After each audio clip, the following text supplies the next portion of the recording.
c'était un trou de hobbit, d'où un certain confort. Sa porte, peinte en vert, était parfaitement ronde comme un hublot, avec un étincelant bouton de cuivre jaune placé exactement au centre. Elle s'ouvrait sur un hall en forme de tube, comme un tunnel très confortable et sans fumée, avec des murs recouverts de lambris, un sol carrelé et garni de tapis pourvus de chaises bien astiquées et de nombreuses patères pour accrocher chapeaux et manteaux. Ce hobbit aimait la visite.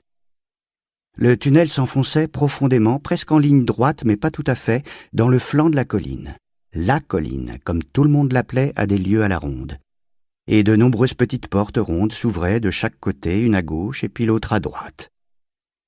Le hobbit ne montait jamais d'escalier. Chambres, salle de bain, cave, garde-manger, nombreux, penderies, il y avait des pièces entières consacrées aux vêtements, cuisine, salle à manger, tout était au même étage et le long d'un même corridor. Les plus belles pièces se trouvaient toutes à gauche, en entrant, car c'étaient les seules à avoir des fenêtres rondes, dans de belles niches, qui donnaient sur son jardin et sur les prés au-delà, descendant vers la rivière. Ce hobbit était un hobbit fort bien nanti. Il s'appelait Bessac. Les Bessac habitaient les environs de la colline de temps immémorial. Et ils étaient vus comme des gens très respectables, non seulement parce que la plupart d'entre eux étaient riches, mais aussi parce qu'ils ne partaient jamais à l'aventure et ne faisaient jamais rien d'inattendu.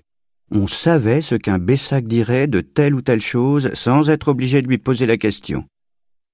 Cette histoire raconte comment un Bessac se trouva mêlé à une aventure, à faire et à dire des choses tout à fait inattendues.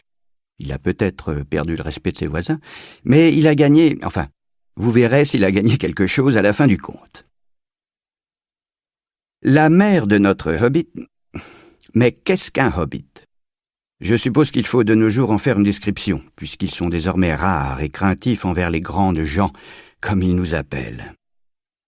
Ce sont, ou c'étaient, des gens de petite stature, environ la moitié de notre taille, plus petits que les nains barbus. Les hobbits, eux, n'ont pas de barbe.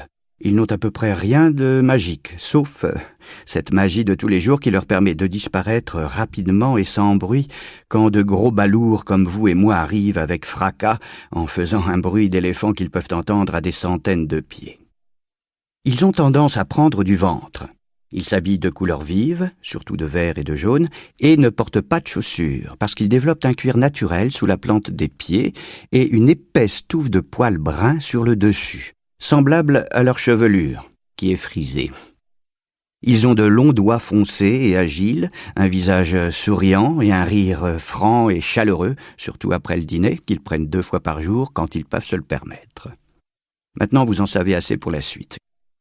Comme je le disais, la mère de ce hobbit, de Bilbo Bessac, s'entend, n'était nulle autre que Belladonna Took, l'une des 3 remarquables filles du vieux Took, le chef des hobbits qui vivait de l'autre côté de l'eau, cette petite rivière qui coulait au pied de la colline.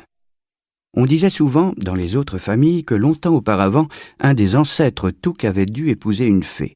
C'était absurde, bien entendu, mais sans doute y avait-il encore chez eux quelque chose qui n'était pas tout à fait hobbitesque, et de temps à autre, des membres du clan Took partaient à l'aventure. Ils disparaissaient en catimini, et la famille étouffait l'affaire. Mais cela ne changeait rien au fait que les Took n'étaient pas aussi respectables que les Bessac, même s'ils étaient assurément plus riches. Ce qui ne veut pas dire que Belladonna Took ait été mêlée à des aventures après être devenue Madame Bongo Bessac. Bongo, le père de Bilbo, construisit pour sa femme, et en partie avec son argent, le trou de hobbit le plus luxueux jamais vu en bas de la colline, au-delà de la colline ou de l'autre côté de l'eau, et ils y demeurèrent jusqu'à la fin de leurs jours. Bilbo, leur fils unique, qui avait tout l'air d'une seconde mouture de son tranquille et inébranlable père, devait néanmoins avoir hérité d'une certaine bizarrerie du côté Took, quelque chose dans son tempérament qui n'attendait que l'occasion de se manifester. Mais cette occasion ne se présenta jamais. Et Bilbo, devenu adulte, âgé d'une 50aine d'années, habitait désormais le magnifique trou de hobbit bâti par son père que je viens de vous décrire et semblait s'y être installé pour de bon. Par un curieux hasard, un matin, il y a bien longtemps, dans la quiétude du monde, alors qu'il y avait moins de bruit et plus de verdure, et que les hobbits étaient encore nombreux et prospères, Bilbo Bessac se tenait... Pour continuer à écouter ce livre audio gratuitement, cliquez sur le lien dans la description et vous pourrez l'écouter en entier sans frais grâce à l'essai de 30 jours d'Audible.